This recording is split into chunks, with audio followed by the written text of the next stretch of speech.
Time now for sports on 104.7 The Cave. Here's Ned Reynolds. Mike, the intern in the studio this morning with the man who puts the sneak in sneakers, Ned Reynolds. How are you today, sir? Putting the sneak in sneakers. That's right. Putting the sneak in sneakers.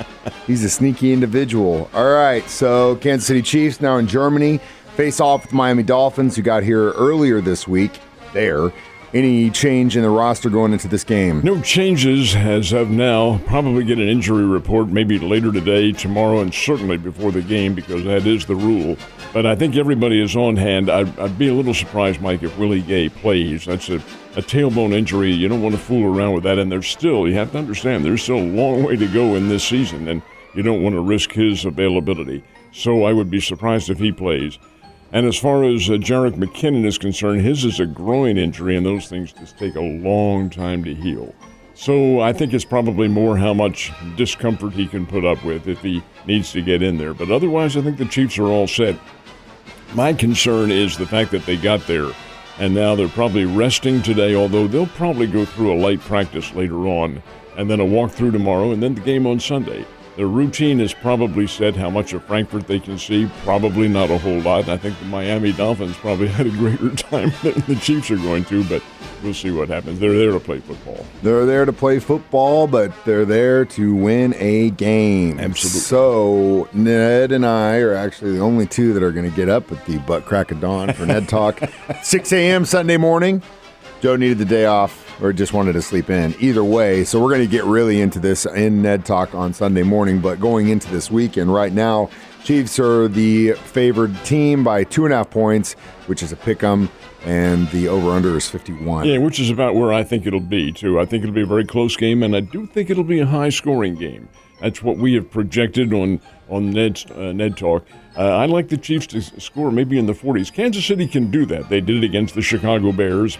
The offense has taken a lot of criticism, especially last week when the Chiefs only got 9 points and no touchdowns. But I think there were mitigating factors. Cold weather, number one, and number one, Patrick Mahomes' illness, the virus. I think that had to do a little bit with his perhaps lack of precision. He threw the ball okay, but his receiving core didn't have a great day catching them. And I think maybe the passes were just a bit off center. He does have some receiving, he being Mahomes, some receiving core problems, but I don't think that's going to manifest itself. I like the Chiefs to win this one, but we'll see what happens. But you're right, 2.5 is the spread, and 51 is the over-under. Take the over on that one. I'm taking the over. We both are. We don't always agree, but we're definitely agreeing on that. All right, so Thursday night football game last night. I knew it was going to be a pretty good one between the Titans and Steelers, and it stayed that way for most of the game. Tennessee was right in there to the very end. How often do these games come up to a dramatic, serial-type finish, and here the Tennessee Titans throw the winning touchdown pass in the end zone, and it's picked. And it happened in Pittsburgh. All right, Steelers win the game 21-16 over the Tennessee Titans. That's a big win. Pittsburgh is 5-3 suddenly, and that's rather interesting for a team that wasn't supposed to have a whole lot of strength this year. But I'll tell you what, somehow, some way, the black and gold always seems to come on, and they pull surprises here and there. Tennessee's a good football team, folks. And anytime you have a Derrick Henry running for you, you have a good football team. But didn't pull it off last night. Steelers get the win, and now let the weekend begin. Luckily, the Chiefs are in the AFC West, 6-2 at the top against all the other leaders in the North, South, and East, who are all 6-2. But then the next team is 3-4 in our division. Bills are 5-3. Steelers are 5-3. Texans are 3-4. So it's going to be Jags, Ravens, Steelers, Bills, Dolphins, Chiefs. We'll see. Parity. I know. That's what it's all about. Yeah, and we still got a long way to go. 2 of the high school football playoffs. We got some dandies coming up tonight, don't we? We've already had more than half of the teams eliminated. That was last week in round 1. Another half gets chopped this week. This is the march to the state championships, but there are some very good games, and especially within the city, not necessarily the limits. There's one game in the city limits, but several surrounding the city of Springfield that are very intriguing. The one in the city is Kickapoo and Joplin, and they are meeting for the first time this year. They did not play during the regular season. Joplin is a good team. Kickapoo is a good team. This has the earmarks of being a very fine football clash out at Kickapoo. The Chiefs and the Joplin Eagles there. I tell you what, these are two well-balanced teams with a lot of offense involved. I see a pretty high-scoring game here, but Kickapoo and Joplin will meet. Now, down south in Christian County, only about 5 miles away from Kickapoo, is the other Division 6 or Class 6 teams playing, and it's Nixa and Ozark, and this is not the first time they have played. They just played a couple weeks ago, and Nixa won in a rout over in Ozark, 52-7, I think the final score was. Well, they'll play again. Ozark will come in ready. They know what's awaiting them, and that's a very fine Nixa team, which is ranked number 1 in Class 6 in this area. So that'll be a terrific matchup. Now, west of Springfield in Greene County, Republic and Willard play. And this is the second time they played this season. First time they played back in late September, oh my. Republic, which has an outstanding team and getting a whole lot better. Willard, which is getting a whole lot better. Republic 21, Willard 20. That was in late September. Will it be, well, certainly it'll be a rematch, but will it be a classic game like that one was? Well, we'll find out because loser goes home. And then north of the city is a battle of the Eagles. The Eagles will win this one because both teams are named the Eagles. It is Fairgrove, which has an outstanding ball club, against Mountain View Birch Tree Liberty. Now, Liberty traditionally and annually has a contending team. This year they've lost 3 games, but they're still very good. They have to come all the way west here to play Fairgrove, and that's a trip, Mike. Let's see, Mountain View Birch Tree from here, that's a little bit to the east of Kabul. I'm going to say that's probably 2.5 hour, 3 hour trip. Yeah. So they come up here to play tonight, and they're both named the Eagles. So this will be another very good football game. Now, they're the ones that are within the city, the confines, the geographic area of the city. They're the ones here. There are many games going on throughout the Ozarks and the state, for that matter. And again, keep in mind that one loss, one go. There's going to be a lot of action tonight in the area, and good luck to whoever you're rooting for.